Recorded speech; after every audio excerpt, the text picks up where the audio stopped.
दोस्तों, हम आज के इस इंपॉर्टेंट वीडियो को शुरू करें उससे पहले आप भारत सरकार के इस कदम के लिए कमेंट बॉक्स में जय हिंद जरूर लिखिएगा। बड़ी खबर ये है कि अब तुर्की के विमान इंडियन एयरलाइंस के अंदर उड़ान नहीं भर पाएंगे। असल में भारत ने तुर्की के साथ जो किया है, इससे आने वाले समय में दुनिया का कोई भी देश भारत से दुश्मनी मोल लेने से पहले 10 बार जरूर सोचेगा। असल में तुर्की ने पाक की मदद की थी क्योंकि भारत और पाक के बीच ऑपरेशन सिंदूर हुआ। तब तुर्की ने पाक को कई हथियार, कई इंटेलिजेंस शेयर किए ताकि भारत को ज्यादा से ज्यादा नुकसान पहुंचाया जा सके, और अब उसका हिसाब भारत ने एक के बाद एक करना शुरू कर दिया है। तो जहां एक तरफ ये तुर्की के लिए बुरी खबर है, वहीं दूसरी तरफ भारतीय फाइटर जेट्स के लिए अच्छी खबर रूस से सामने निकल के आ रही है। रूस ने एक बार फिर से अपने ऑफर को दोहरा दिया है। रूस ने Su-57 that is 5th generation fighter jet और इसकी पूरी टेक्नोलॉजी, सोर्स कोड और इसके प्रोडक्शन भारत में फुल्ली करने के ऑफर का प्रस्ताव भारत के सामने रखा जा चुका है। जानते हैं आज की इस वीडियो में दोनों ही इंपॉर्टेंट अपडेट डिटेल्स में। यदि आपको हमारा काम पसंद आए,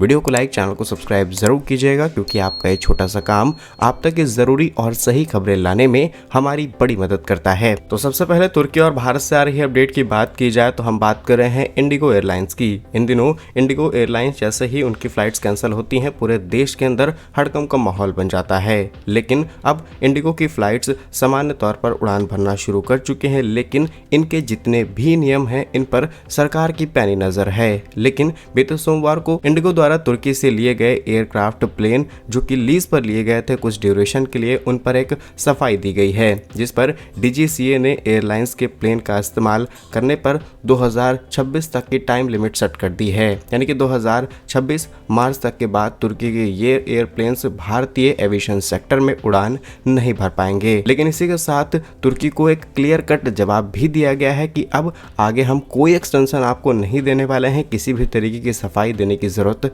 नहीं है। और भारत के इसी स्टेटमेंट से आप समझ गए होंगे कि आखिर भारत ने ऐसा क्यों किया है। फिलहाल इस रिपोर्ट की डिटेल्स आपको बताएं तो एविएशन रेगुलेटर DGCA ने इंडिगो को तुर्की से लिए गए लीज पर 5 नैनो बॉडी प्लेन B737 सिर्फ मार्च 2026 तक ऑपरेट करने की परमिशन दी है। नियम साफ है कि इन एयरक्राफ्ट की आखिरी एक्सटेंशन मार्च 2026 तक ही है, वैलिड है और एक सनसेट क्लॉज भी है। इसे लेकर के कोई भी एक्सटेंशन नहीं दिया जाएगा। एविएशन रेगुलेटर के अनुसार तुर्की की कोरेंडन एयरलाइन से लिए गए 5 बोइंग 737 प्लेन की लीज 31 मार्च 2026 को खत्म हो रही है। DGCA के सीनियर ऑफिशियल्स ने जानकारी देते हुए क्लियर दिया, और इस बात को रिपीट इसलिए किया जा रहा है क्योंकि इससे पहले इन्हें एक्सटेंशन मिल चुका है। इस मामले में इंडिगो एयरलाइंस द्वारा दिए गए अंडरटेकिंग रूल बेस से जिन्होंने आखिरी तौर पर एक्सटेंशन मांगा था, इसके पीछे वजह ये थी कि उनके लॉन्ग रेंज एयरक्राफ्ट जैसे कि A321 XLR फरवरी 2026 तक डिलीवर होने हैं। अब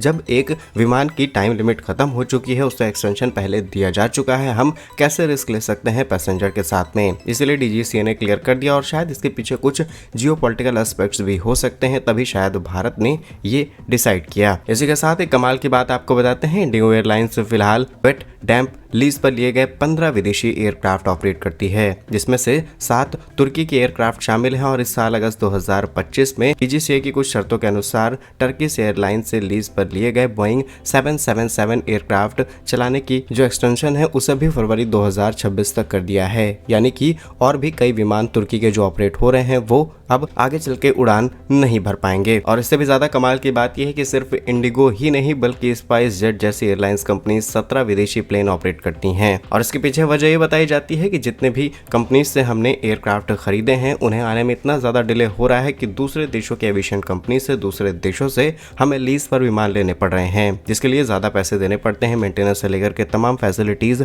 और ज्यादा रिस्ट्रिक्ट हो जाती हैं। और अब DGCA ने अपने नियमों को सख्त कर दिया है, जिससे विदेशी प्लेनों की एंट्री शायद कम हो पाएगी। और जिन देशों के साथ हमने ऑर्डर प्लेस किए हैं, अगर वो टाइमली डिलीवरी नहीं करते हैं तो उन पर मे भी पेनल्टी इंपोज की जा सकती है। ये भारत सरकार के लिए अच्छा कदम है क्योंकि इससे हमने तुर्की को क्लियर कट मैसेज दिया है। लेकिन अगर आपको लगता है कि कहानी सिर्फ यहीं खत्म हो गई तो जरा ध्यान से सुनिए। आपको याद होगा जब भारत और पाक के बीच ऑपरेशन सिंदूर हुआ, तब तुर्की की एक और कंपनी सिलेबी एविएशन जो कि ग्राउंड हैंडलिंग का काम करती है, इस कंपनी के ऊपर बहुत सारे आरोप लगते हैं कि अपनी सर्विसेज सही से नहीं दे रहे। और इंडियन एयरलाइंस के अंदर कुछ डिस्टर्बेंस भी देखने को मिली थी, जिससे सीधे डाउट टर्की पर गया कि अगर फिजिकली यहाँ पर युद्ध नहीं लड़ पाए तो इन्होंने शायद सॉफ्टली युद्ध लड़ने की कोशिश की है। पाक की डायरेक्टली मदद करने की कोशिश की जा रही, तब इनके ऊपर एक कड़ी जांच बिठाई गई, जिसके बाद बहुत सारी चीजें क्लियर हुई। फिलहाल कंपनी पर किसी भी तरीके के एलिगेशंस नहीं लगते हैं, लेकिन इनके कुछ हद तक ऑपरेशंस भारत से कम किए जा रहे हैं। आपको बता दें कि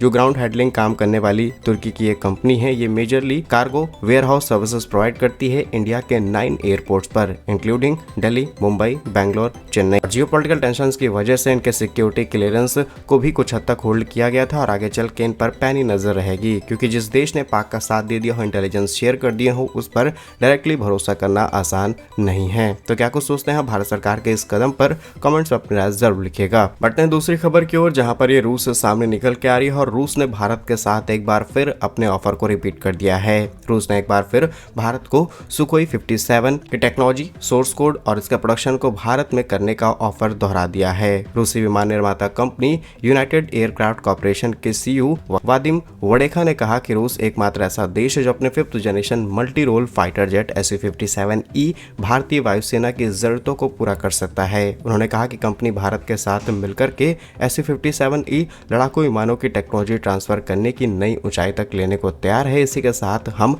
सोर्स कोड और तमाम वो टेक्नोलॉजी शेयर करेंगे जो शायद दुनिया का कोई भी देश आज भारत के साथ शेयर नहीं कर पाया है। इसके साथ कस्टमाइजेशन मॉडिफिकेशंस भी किए जाएंगे इंडियन जियोग्राफी के हिसाब से। आपको बता दें, जैसे ही ऐसी खबर सामने निकल के आती है, पता नहीं क्यों भारत के पड़ोसी देश स्पेशली चीन और पाक इसी के साथ अमेरिका तक की सांसें थोड़ी सी ऊपर नीचे होनी शुरू हो जाती हैं, क्योंकि लगभग अमेरिका से अगर हम F-35 लेते हैं तो डबल कीमत पर हमें 5th जनरेशन फाइटर जेट खरीदना पड़ेगा और इसे क्लियरेंस के लिए हमें बहुत सारे पापड़ बेलने पड़ सकते हैं, क्योंकि अमेरिका F-35 उस देश को देता है जिसके पास S-400 air defence system, that is Russian air defence system, वो ना हो, क्योंकि वो बहुत सारे F-35 की सिक्योरिटीज को आसानी से काउंटर कर सकता है। और अगर ऐसा ना होता तो तुर्की के पास आज खड़े हुए S-400 एयर डिफेंस सिस्टम इस्तेमाल में लिए जा रहे होते। और अब खबर सामने है कि तुर्की ने रूस से जो सालों पहले S-400 खरीदे थे उन्हें वापस किया जाएगा, तब एक बार फिर तुर्की को F-35 प्रोग्राम में शामिल किया जाएगा। लेकिन Su-57 का ये ऑफर भारत के लिए गोल्डन ऑफर है, क्योंकि आज के समय Su-57 विमान काफी ज्यादा अलग हो चुका है, जो कि 15 साल पहले